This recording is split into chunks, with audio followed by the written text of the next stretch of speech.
Hey, Black and Published family, it's Nikisha. I want to say thank you for rocking with me these last few years. Over the course of these 5 seasons, I've shared with you the journeys of countless writers, including myself. I've told you about starting out as a self-published author and when my first nonfiction book came out in 2022.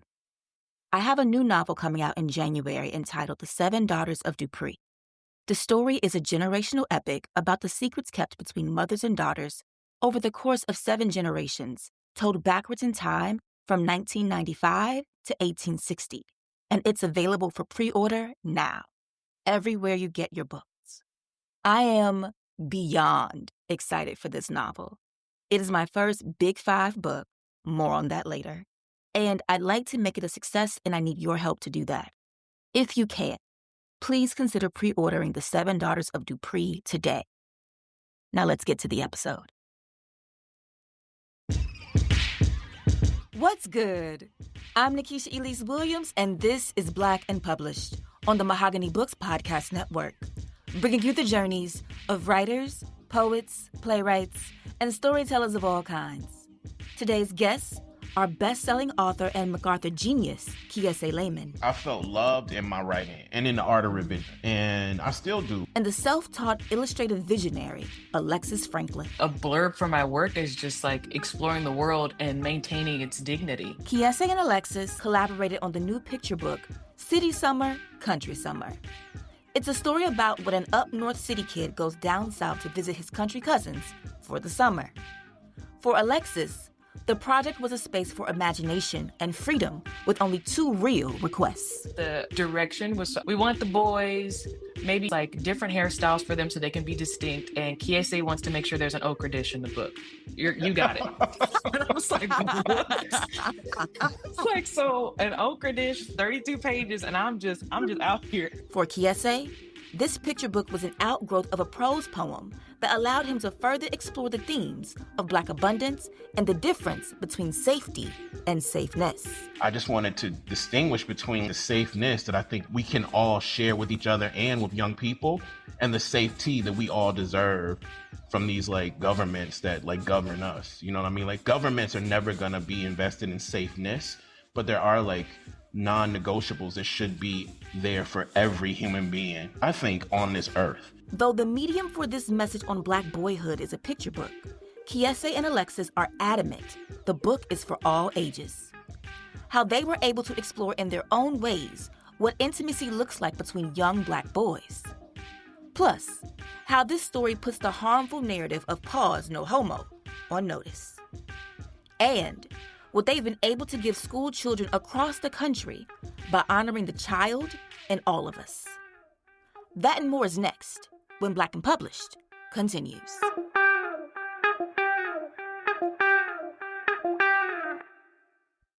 First question is for both of you. I'll start with Alexis. When did you know that you were an artist?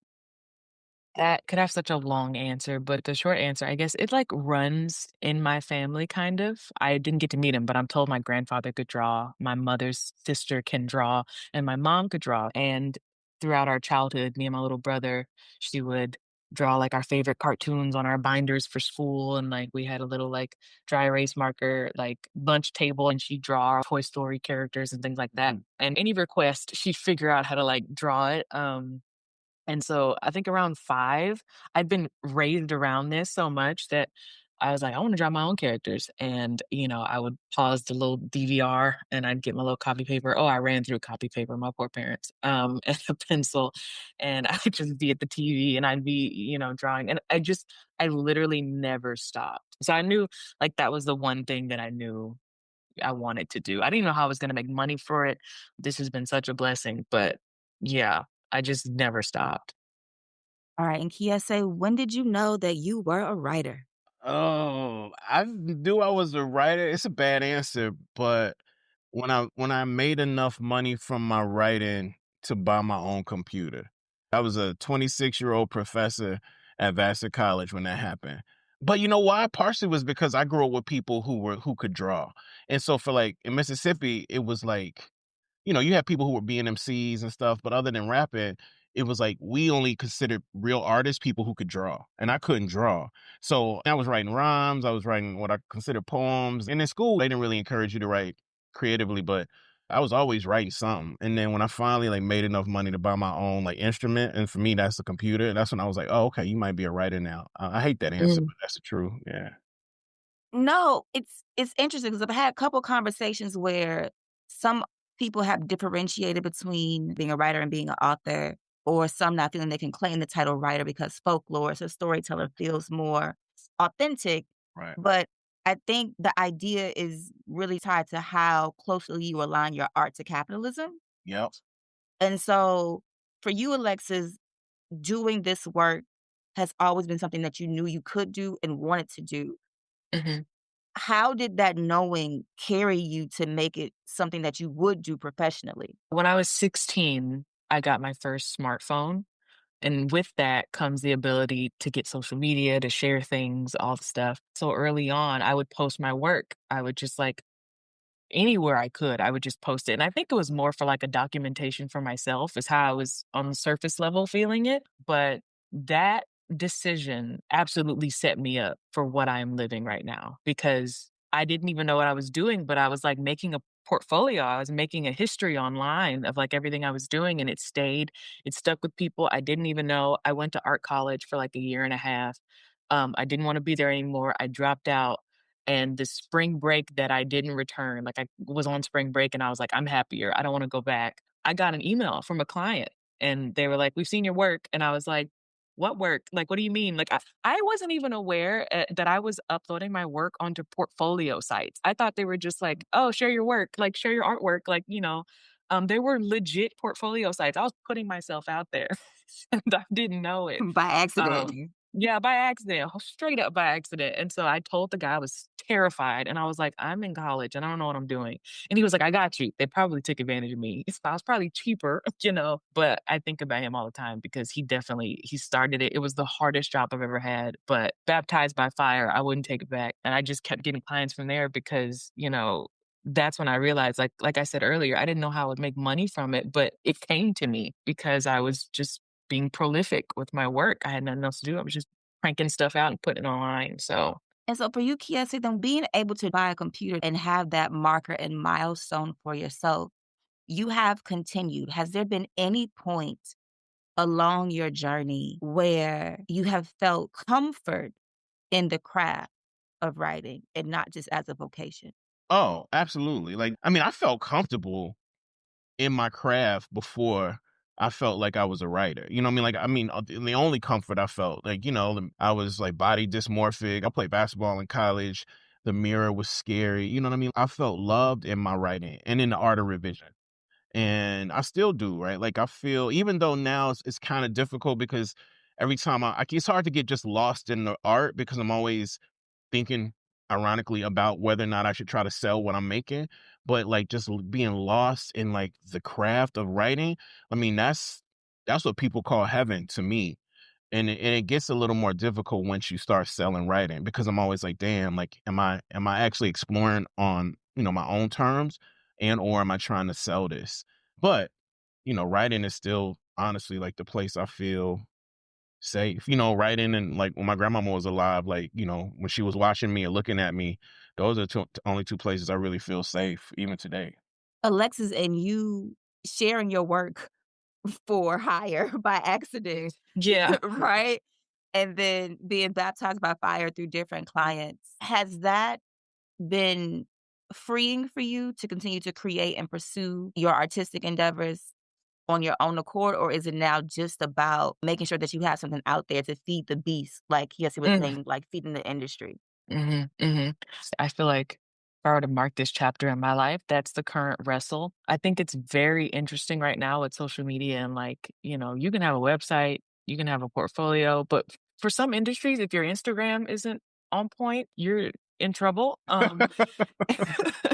And so naturally, my being in its natural state kind of resists social media. So when I was putting my artwork out there, I wasn't trying to be social. The beast that is social media scares the hell out of me, quite honestly. Like I don't want it, but I kind of need it. And so I definitely am in a season, literally currently, of trying to get back to like watching TV, being inspired by something on the TV, pausing it, and just drawing just to draw. Mhm. Like, I'm trying to get back to you ain't gotta post this. Like, just draw it. Like, there's a fear in me that if I don't post enough, I won't be able to feed myself, which might not even be true. And in some aspects, it might. So it's definitely a delicate dance. I saw a tweet or something that was like, we're in the F around part of finding out. Like, we don't know yet. Like, this is a lot of experimentation. We got so much stuff going on. And that's what I feel like. Like, I am swirling in the F around part of like, what is my place in this beast? Because I kind of like, talking about capitalism, all the things like you want to resist all this stuff, but like you just buckle down and cross your arms, you're gonna get left. And if you're trying to make a profession out of it, so I'm trying to figure out where I am, where I fit, and where, I can, within reason, operate within the beast because I do find such a joy in what I do. Was illustrating city summer, country summer a way for you to get back to what it is that you love without the Mhm. corporate pressure? Yeah, so illustrating City Summer, Country Summer was like an experience I've never had. I've done book covers, but I've never been inside a book. And this is 50-50, me and Kiese the entire time. And so when I was approached for it, usually every client is like, I want this character, we're thinking this, whatever, whatever. And the amount of freedom that this team gave me was initially scary. I believe that the direction was we want the boys, maybe like different hairstyles for them so they can be distinct. And Kiese wants to make sure there's an okra dish in the book. You got it. And I was like, what? Like, so an okra dish, 32 pages, and I'm just out here. So I literally had to go like pull out my design bag. I had to like, they were like, we want some full page illustrations, some spot illustrations. Not everything has to be a full, two-page illustration. And that was pretty much the only direction I was given. So in a way, though that was scary, I realized that fear only came from how boxed in I am and how Mm. led I am from my other clients. Like I don't get that type of freedom. So I just like dove in and was like, girl, like when are you ever gonna get this type of freedom again? Have fun. Like just figure it out. And so that fear was just a level of discomfort because I realized I had been lulled into a sense of like, oh, they're gonna hold my hand. And they were like, no, we're not. You're gonna have to figure it out. And they were so gracious.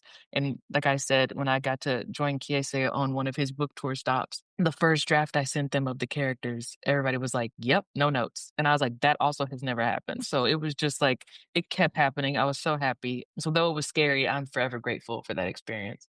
Kiese, did you know Alexis prior to the collaboration on the book, or were you able to pick your list of illustrators? Like, how did this come together? I knew Alexis's work from Instagram.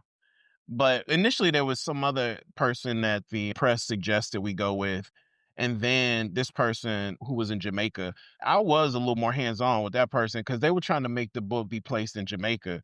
And I was like, I love Jamaica, but like, this is Mississippi. And then when that person couldn't do it, and they let me look at like 40 different artists. I saw Alexis and shit, and I was like, that's who I want. Like, and that's who I want to ask because I couldn't even believe that that person would say yes. And then when Alexis said yes, what, fam? There wasn't no way I was finna get in the way of like, because again, to me, we didn't even talk about this in Houston. But, like, the art that I was most drawn to as a kid, beyond, like, illustrations and cartoons, were, like, my friends who could draw, like, those are the only people we consider real artists, Mm. and so, like, I just Mhm. have such reverence for, like, people who can make, like, visual art, and just Alexis is just too good at the shit, so I just wanted Alexis to come in there and feel like a collaborator, but also I just wanted the words to kinda sorta just be a guide for whatever Alexis to come up with, and I knew it was gonna be dope, honestly, but I had no idea it was gonna be as dope as it was. Like, no clue. Like, I still don't know how she did that shit, like, honestly, like, I'm talking about the Me either. boys, I'm talking about the faces, like, that one where it's like New York didn't smell, like, like my grandmama house, like the lushness of it, that garden. Come on, fam. Like, I had no idea, but I knew it was gonna be dope. I knew it was gonna be dope. I wanna ask, what's the significance of the okra dish? Well, my grandmama just loved okra, you know what I'm saying? Like, my grandmama was like a okra fiend, you know what I'm saying? Fried okra, pickled okra, boiled okra. And the thing was like, she would always be pushing that okra on me so strong, but I only like the fried okra, you know what I mean? So we started making this book when my granny was, dying. And it was just like I was just sort of obsessed with trying to honor her, and that was her favorite vegetable. So, Alexis, I'm hearing this high praise of how you were able to honor someone that I'm assuming you never had the chance to meet and capture a piece of Kiese's heart and home in a Mm, way that probably not many other artists could. How did you mhm. do it? Right. I think that it feels serendipitous almost because throughout my life, I have such a passion for different experiences.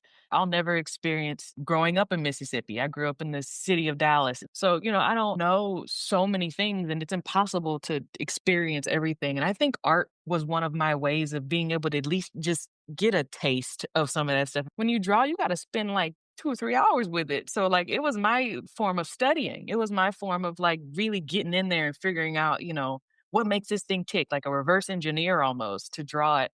And so through that, like, even in my personal work, I paint all kinds of people. It's like my version of traveling almost, of like just figuring Mhm. out what is my take on, somebody who lives in Portland that I ain't never seen before, got all these tattoos, whatever. I'm not that type of person. So I think it's so funny that like Kesse and his team approached me for this and Mississippi, rural Mississippi, these boys in the woods, that was not my childhood, but like I felt already prepared to dive Mm. into a scene like that because that's just been my obsession is just that's why I do art is to look at different kinds of lives and spend time with them. It's a very intimate process for me. A blurb for my work is just like exploring the world and maintaining its dignity. And so keeping that integrity, keeping that as true to life as I can, really doing my research. And they provided me actually with the address of Kiese's grandmother's like street. So I'm in Google Maps. I'm like zooming through the actual place that this is set and trying to immerse myself as much as I possibly can before I even drew anything. Mm. And that informed the work as much as it could. I appreciate that level of care. Mm. Like, that Yeah. is so integral to the story. And I know we're talking about the scenery, but I wanna know, Kiese, when did you have the idea to do a children's picture book after, all of the major success of Heavy, re-releasing your very first novel and your essay collection, and then it's like you completely for me, it was like, "Oh, we're kids now? I'm still gonna buy it. I'm Right, still gonna read it." So, like, what was right. the generative process for you to do that? Yeah, I write about kids in all my other books. Everything I've written, I write about kids. I just sort of write about maybe like the darker side of childhood. And so again, it's this photographer Andre Wagner, who's incredible, had taken these photographs of these black boys in New York City, and the New York Times was like, "Can you write a complimentary essay for it?" This was 2020, and then I was like, "I want to write a prose poem," and I didn't think it was gonna work. And then I wrote this prose poem about how I could get one of those kids to Mississippi, and the whole point was trying to get him into that garden to play Marco Polo. And then, we got lucky in that Namrata, the editor in chief over Mhm. there sent me sorta like a mock-up of what a book could look like, and just, like, seeing it like that, I was like, "Oh, shit, that's a book." Do you know what I'm saying? And then she was like, "Okay, now I want you to play with the words a bit," and then I was able to play. So that's how it all got to me, like, Namrata and Jasmine, the art director over there, they deserve, like, all the credit of, like, organically seeing something worthwhile in that essay, in that prose poem, and then having the vision to see it into a book form. And seeing the possibility of what your language could be for a young audience, even though I don't know if Long Division is categorized as a YA Right. novel, but I feel like it could go either way. And Yeah. granted, adults read YA anyway, so Yep. it's just about the work. That's right. Was it on your bingo card to ever do something specifically for young children? The story of Long Division getting made is its own, like, podcast, but I tried to initially Mm. sell that book as a YA book, but they were like, "This is not YA," and I was like, "Okay, let me do something else with it," but I was always trying to write to young people. I was always trying to write young adult even in my most adult fiction, I always say that I'm writing young adult work for adults because I believe adults have young adults in them, you know what I'm saying? But Mhm. this was really interesting because the boys that the photographs were initially sent to me, those boys were like between 10 and 13. So then when they brought to me the idea, I was like, huh, how do I make this for 5-year-olds? And then they were like, you don't. The actual artist does, right? Like, trust the art. And I was like, say less then. Let me stand back. I'm just learning a lot more about the form, but I just realized the art is what pulls people through, especially young people. Very much so, like, my son is 10. He looks a little bit like New York, and so Mhm, he needed another book to read for his school reading load. I was like, "Go get the book mhm, off the nice mhm. Uh-huh. with the boys on the cover." And I was like Yeah. he read it and he was like I was like, "What'd you think?" He was like, "It's good." And I'm like, "Alright, we're Yeah. into Mhm. something." But I also think that there's something to say about seeing themselves, especially young Black boys, seeing themselves in the pages of a book full color. Was that a thought for you, Alexis, in creating this imagery in these boys and capturing their facial expressions and their feelings in their facial expressions to allow other young Black boys to see themselves as well? Oh, for sure. When I was first drafting the characters, even Mama Lara and Grandmama, who were also in the book, I was looking for reference, like, I was Googling, like, little young Black actors right now and who's already representing these boys well, Mm, and taking a bunch of them and seeing which features, are the most I guess, just felt like home to me because I was raised around pretty much all boys. I had some older cousins who were girls, but they didn't want nothing to do with me. They're like 12 years older than me. So I was raised around boys, and so, you know, I before I even sent it off to Kiese and the team, I was like, "Do I see my boys in this? Do I see my cousins? Do I see my brothers? Can it evoke that feeling in me?" And that's when I knew I could send it off when I had them. So I made sure that even I got an emotional response from the boys mhm, because I think representation is that's one of my favorite things about art and such a lost opportunity in a lot of art. It's a value that isn't upheld enough in media arts. And so that I just work to be like, I want my portfolio to look like the world. I just want it to be Mm, an explosion of just and dignity in every single person. So when I was drafting them, I was just like, does this feel like my little cousin? Does this feel like my big cousin? I came up with the third character. Nobody asked me to do that. The little boy in the yellow shirt. I love I it. made I him love up. it.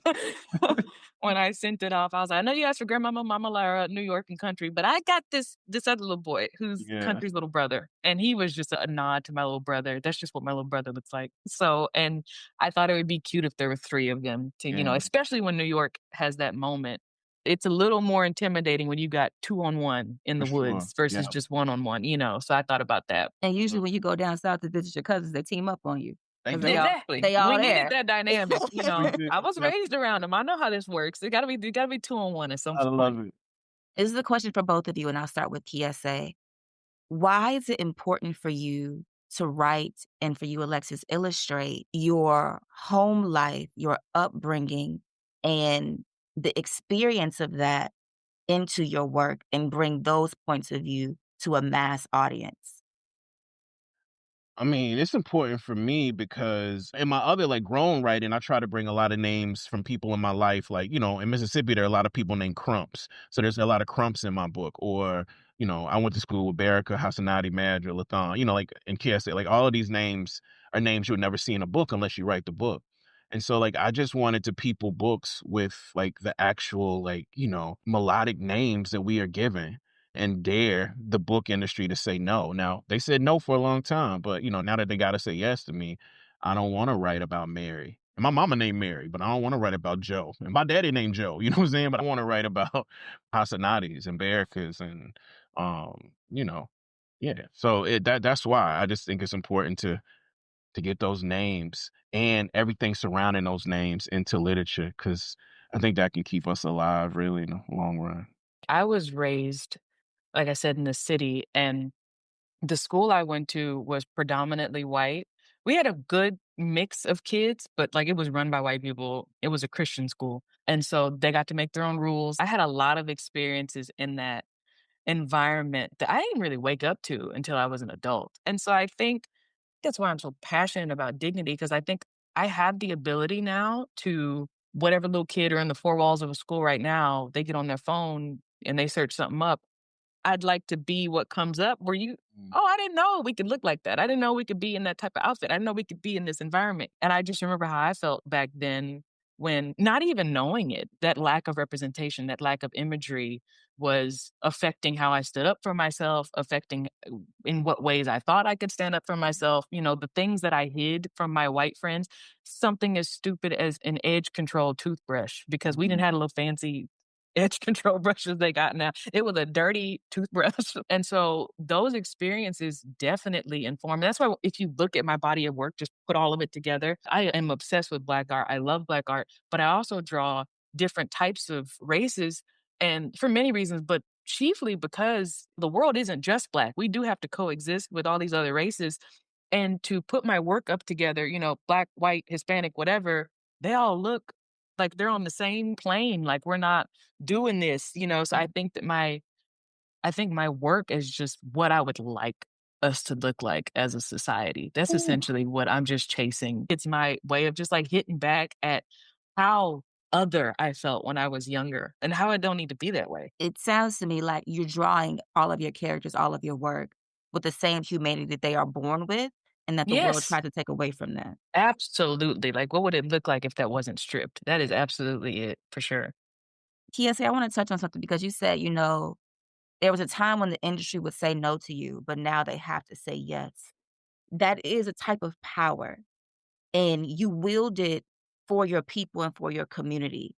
Do you feel a burden in that responsibility? Or do you like taking it on and saying, because you have created this name for yourself with your work, that now it is a responsibility that you enjoy to open these doors and to tell these stories and to infuse these narratives and these faces and these names? And that's a beautiful question. I'm gonna be honest with you. I feel thankful that I can help really dope people get through. But if you look at my life, I'm just whether it's academia or publishing, I'm just not one of those black people who want to go through the door and be the only black person in there. Like I'm coming, I'm bringing everybody. I'm bringing everybody. Now, the problem is you get a little tired. When I was like in my late 30s, it was easier to bring everybody. And now, I'm always going to advocate for us to get in spaces where we already belong because of what you said about dignity, what you've been saying about dignity. But honestly, I just wish a lot of other older artists, black artists, would do some of this work too. I'm going to be honest with you. There are a lot of other people around here with juice. There are a lot of powerful people out there who could be opening up more doors for like dope people. And when they don't, that responsibility lies on those of us who will do. And I'm always gonna do. I feel you, I feel you. Can you read something from the book? Yeah. Because I have a whole list of questions from a picture book, and I'm All ready. right. All right. City Summer, Country Summer, written by Kiese Laymon and illustrated by Alexis Franklin, tells the story of New York, who goes down south to visit his cousins in Mississippi and their adventures in the woods around their grandmama's houses, and what happens when they have to face their fears and reckon with their differences. Here's Kiese. Black boys from Mississippi, no black boys from New York. When we were young, their parents sent them down south one summer. We were as afraid of calling them beautiful as we were of calling them by their real names. We were Mississippi black boys visiting grandmama. They were New York black boys visiting Mama Laura. If they were Chaka, Marcus, Stefan, Akil, or Damon, we called them New York. Whether we were from Jackson, Birmingham, Memphis, Atlanta, Houston, or even California, they called us country. They were quick, we were fast. They talked with their hands, we listened with our chest. Every weekday, summer morning when grandmama went to work at the chicken plant, we jumped off the porch of her pink shotgun house and sprinted 20 yards to Mama Laura's tiny off-white house. Nothing separated grandmama and Mama Laura's houses other than the largest, greenest garden in Forest, Mississippi. Thank you. Reading this book and knowing my son had read it first, but being able to dive into the pages and really sit with the words. So much of your public social media writing, but also your personal writing and your writing in the industry is about the tenderness needed for all of us to have toward each other, but specifically Black boys who become Black men. Why do you focus so much on that necessity? Got to be deeper than this, but because I'm a black boy who grew up raised by black women and girls, when I woke up Sunday mornings, I'm getting out of bed with grandmama and my mama. You know what I mean? Like we cocoa slept. And Mhm. I just grew up with like all black women. And growing up with all black women, if you are attentive at all, you don't have to look really hard to see that like a lot of times a lot of black men in their lives weren't treating them with the kind of tenderness that I would say one should treat people they purport to love. And I also grew up as a black boy in these black boy communities where like we just were tender. Like, yeah, we fought and some people got to shooting, but we still loved each other's touch. And I just don't see enough art like pausing to think about the importance of touch of all kinds in black communities, but specifically like with black boys and the way black boys are, encouraged to touch black girls and them and ourselves. And so like, if I'm gonna make art, I want to make art that kind of encourages us to reconsider the power of touch and also reconsider like the way some of our touch have been abusive. um, and I was just born a black boy surrounded by lots of black girls and black women, and I just want to write what I see and what I want to see. And what I want to see is us being much more tender and caring with each other. So that's why I write it. Alexis, in rendering the images of the boys, I love the cover image, but I love the one on the inside, I think where New York has his shirt off and they're laying down in the Mhm. grass. Mhm. And thinking about what Kiese said about touch, was that in your mind as well, just individually in putting these images together and creating them to have them so close together and it not be a problem that they enjoy Mhm. being that close and to be loving and showing affection to one another? Oh, yeah, for sure. I think beyond touch, I think the word in my head was just intimacy, whatever that looks like. In one of the meetings for the book, one of the team members asked me, "What is my goal for the book?" And I said something along the lines of, for Black boys specifically, to feel the freedom to enjoy the full spectrum of what it means to be human, emotions, all the things. Because I think with them specifically, society has failed with men in general, but particularly with Black boys. Anger is acceptable, happiness is cool, whatever. But when it gets to those like nuanced, intimate moments, they either blow past them or they get angry that they felt them at all. And I think Mhm. that so many problems in our world would be handled if, there wasn't that whole no homo mentality is what I guess I call it. Because there's so much safety and clarity to be found in moments like that. And I found it myself. And I think women are privy to that way more than men in general. But of course, I'm thinking about my Black cousins, my Black brothers that cringe at the idea of those things. And like Kiese was saying, we're all young adults, but I'm thinking of the men in my life that are little Black boys. Y'all little Yeah. Black boys. Yeah. You are. And I was so, so grateful to Kiese for even, allowing this to be a space to explore that. Yeah, so there's a point in the book where Country is talking about how it's almost as if their differences have disappeared, but they haven't, but the contrasts feel like safeness. Mhm. And they made me think about how because of the Great Migration and even the remigration to the South, these differences between Black folk in America are pronounced, but not. Were you Mhm. trying to touch on that in writing those lines? Absolutely. And I was just leaning on Audre Lorde, who always talked about the importance of our difference as much as the importance of our similarities and like leading to some sort of revolution. Um, And yo, like I moved from Mississippi. I got kicked out of school. I went to school in Ohio, and then I left at Ohio, went to Indiana. I played basketball, so I was just like always touching other black boy bodies, black man bodies, and I went to live in New York. And all of those places, including Mississippi, we would swear that we different than all them other regions. And we are, particularly in the way we talk and the way, the vowel sounds that we make. But at the end of the day, fam, like I want to talk about how that difference actually creates a depthful contrasting picture of potentially safeness and warmth, as opposed to what I think is easier to talk about how those contrasts are like so pointed and necessitate like distance. That's part of that whole pause no homo culture. Is just like you too close to me now, right? I mean, like, Mhm. yeah, I'm no fam, I'm right up on you.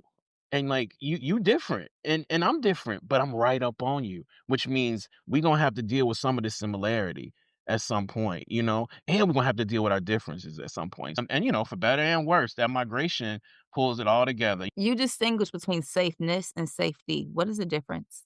I think safety is something that we should all be gifted from the nations and the nation states and the government that like we pay taxes to or that we are in, whether or not we pay taxes or not. Like safety, right? There should be a level of safety. We should all be having clean water. Nobody in this country should have to worry about how much food they're going to eat. All of our parents should not be worried about being kicked out of this country if they make some president mad. You know what I'm saying? Like there's a kind of safety we all deserve. Safeness, I feel like, is much more emotional, much more bodily, and in my experience, it was much more familial.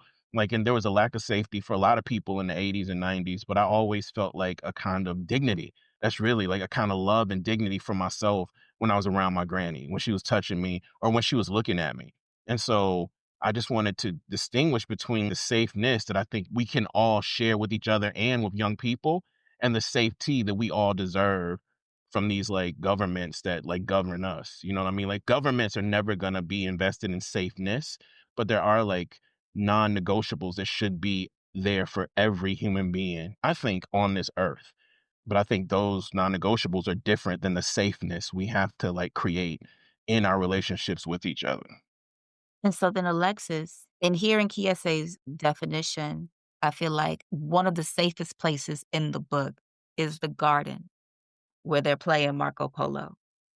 In creating these images and knowing it was going to be a soft place for Black boys to land, how did you evoke this lush life beyond just the landscape, but of the safeness of their relationship? I approached this book, maybe not even fully consciously, but I definitely approached it in a way that was like, what does this garden look like to these little boys? Like through their eyes, not, a garden that's as realistic as it can be. Mm. How much whimsy can I sneak into this garden? I love whimsy. The juxtaposition of these realistic boy bodies in the painting surrounded by these like swirling little accoutrements or whatever, it's just a wonderful contrast to highlight the permission for little Black boys to dream and to experience this garden in however they want to, however grand, however silly, however colorful, however saturated, however vibrant they want to. It's there. It's theirs. As long as the bottom line is love. And so Right. I think the environment that I drew around these boys, I wanted that to be that bottom line. I think it was my way of just being like, you will always be wrapped in that safety. I love it. What have you all learned from each other in this process and collaboration? I mean, on a base level, I just learned like uh, I know that we're not supposed to use this word anymore, but like mastery, right? Like seeing someone else take a craft that I wish I was good at to levels inside my heart and in my head that I could only like dream up or attempt to write through, but never do it with the kind of specificity and just like wonder. So mastery and also, I think there's a confidence that Alexis has in all of the art that I've seen her make, but to literally the choice to make another character, that's confident. Like, because it's not just you get to say, I want another character. That means you have to draw another character on damn near all these pages. And sometimes I think people talk about labor without talking about confidence, but I learned the importance of confidence. Like to see Alexis just come into this and make these words in this book like hers, that just gives me the sort of like confidence to do that in all of my art. I'm saying that because, I sold a lot of books, but every time I open that white page and it's blank, that shit is daunting, fam. But I think that Mhm. daunting task is what connects me to Morrison and Morrison to my cousin who's trying to write in third grade. I think like that blank page being scary and full of possibility is just something we all as artists need to sit in. And seeing Alexis fill that blank page with pointed possibility, it just gives me confidence to approach the next blank page I have to encounter with the same kind of, I Mhm. think, confidence and possibility. To answer your question with Kiese, I think I have been so blown away by this man's mind. I did read Long Division, and it is now one of my top favorite books. I love that book so much. And I had obviously read Long Division before I met him. And I was like, this guy's city. It's like, obviously, you're writing from Right. personal experience, but I love city so much. And so I remember reading through the book and being like, if he's anything like city, we're gonna have a great time because this is amazing. But through hearing him talk, the words I am hearing come out of your mouth that like I didn't think, and maybe I'm ignorant, maybe somebody's gonna be like, "Well, you ain't spoken to enough black men," but, like, I have not heard some of these words, like, I have not heard, and if I have, it's been maybe one over here and one over here, not together, not all of them, not the full gamut of these, like, revelations and these acceptances, and I think that I'm so obsessed with men just getting over that block in their brains, that just makes them completely avoid intimacy. So I think it is just so beautiful the journey you have clearly gone on. And obviously, it does not shock me at all that it is clear that you were raised by women, by Black women, that you were surrounded by them, and that you have this like innate understanding that a lot of men, when they're raised, obviously, Black fathers are very important, but a lot of them teach like, you gotta be a man, you gotta suck that up, you gotta, and the absence of that is, I think, a beautiful thing to shift what does it mean to be a man? It does not mean sucking it up and pushing on. Like you can provide for your family and still comb your daughter's hair. My God. Like it does not have to be one or the other. You can be a full human and to have partnered with someone that is just someone who doesn't seem to be plagued by that. It's just so freeing. It's so wonderful to hear you talk. Kiese, you talk a lot about Black abundance, and I could think of no more perfect embodiment than this book. Would you agree? Oh, most definitely.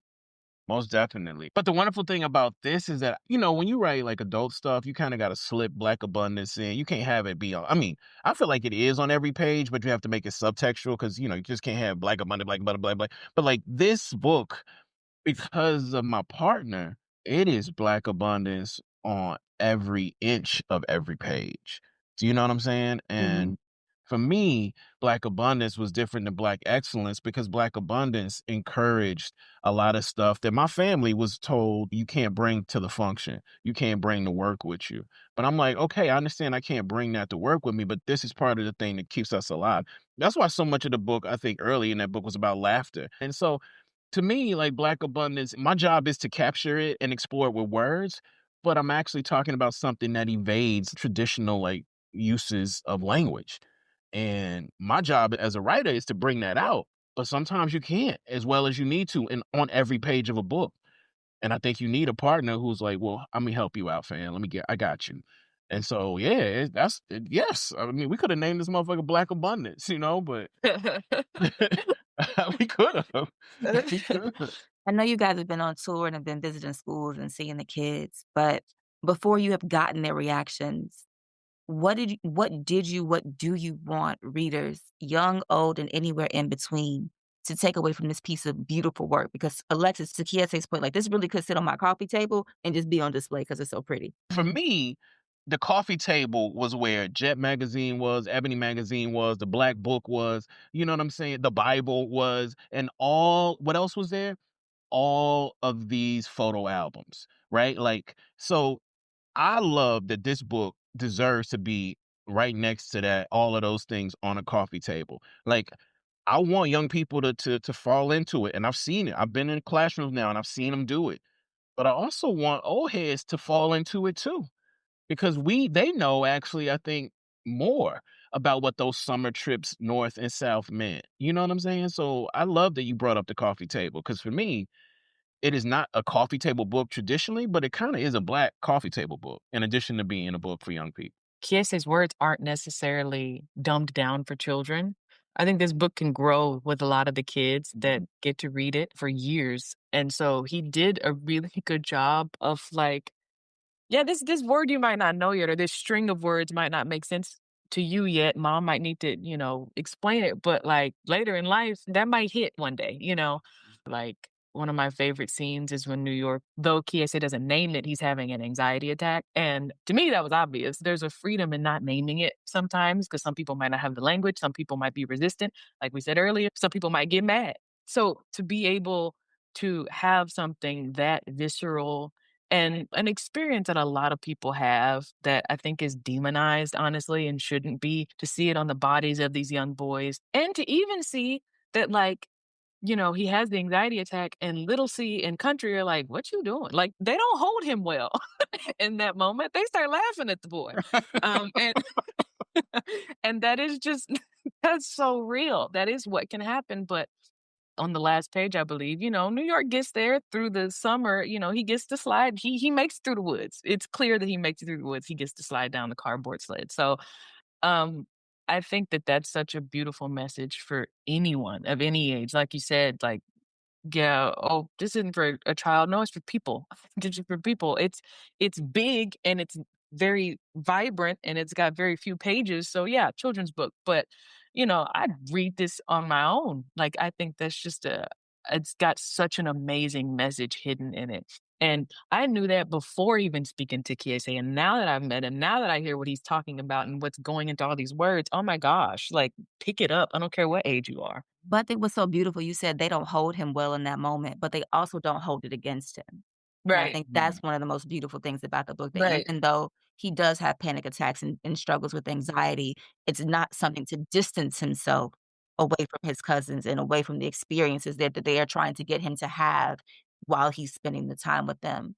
What are you guys working on next? I won't say who it's with or whatever, but I have another thing such as City Summer, Country Summer. There's another book, and I signed that before this even was released. It's crazy because I'm like, "Oh, okay, yeah, I can do this." And the fact that, like, the team, Kiese in particular, was so gracious, so kind. Not that there was necessarily needed to be handholding for me, but, like, the familial aspect of creating this book makes any other book after this significantly less intimidating. I got to wade through a project that is probably one of the most gruesome projects I've ever gone through because of the scale of it in general. 32 pages isn't a lot to read, but it's a lot to paint. Yeah. Uh, so my gosh, it was a lot.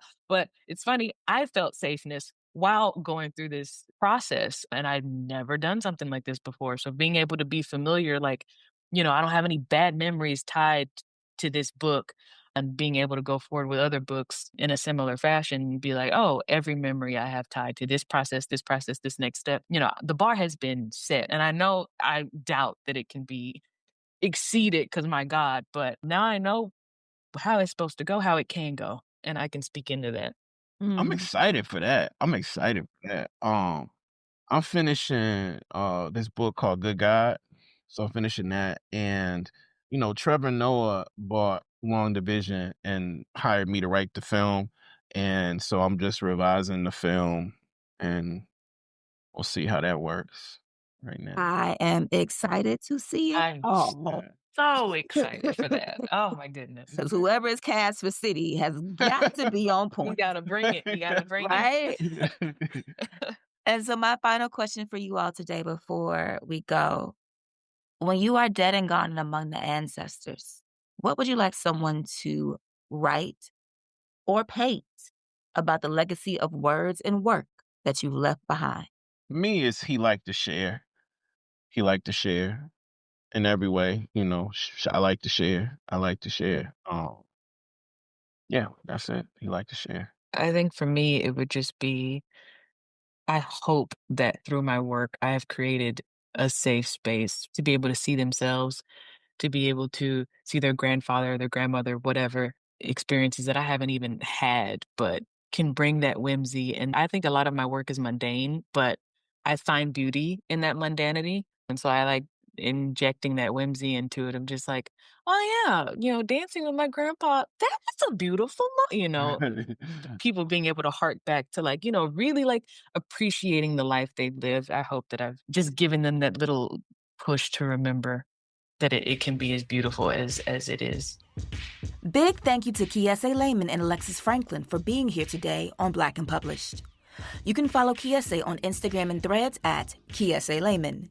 And you can follow Alexis on the same platforms at Alexis_art. And make sure you check out a copy of City Summer, Country Summer.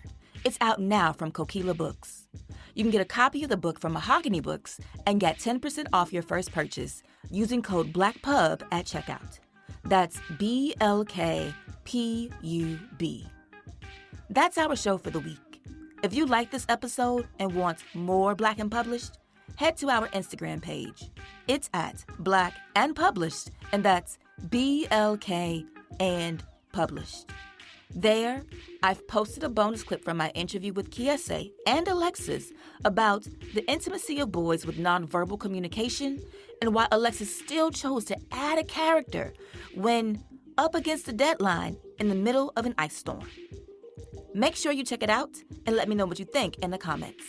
I'll holler at y'all next week when our guest will be Mahogany L. Brown, author of the YA novel, A Bird in the Air Means We Can Still Breathe. I wanted to focus on young people for this specific story, is that they're the ones that had to give up so much of their childhood, right? Like there are these pivotal community celebratory moments that only happen in the recess, on the yard, on the block, at the club. Our young people lost that. That's next week on Black and Published. I'll talk to you then. Peace.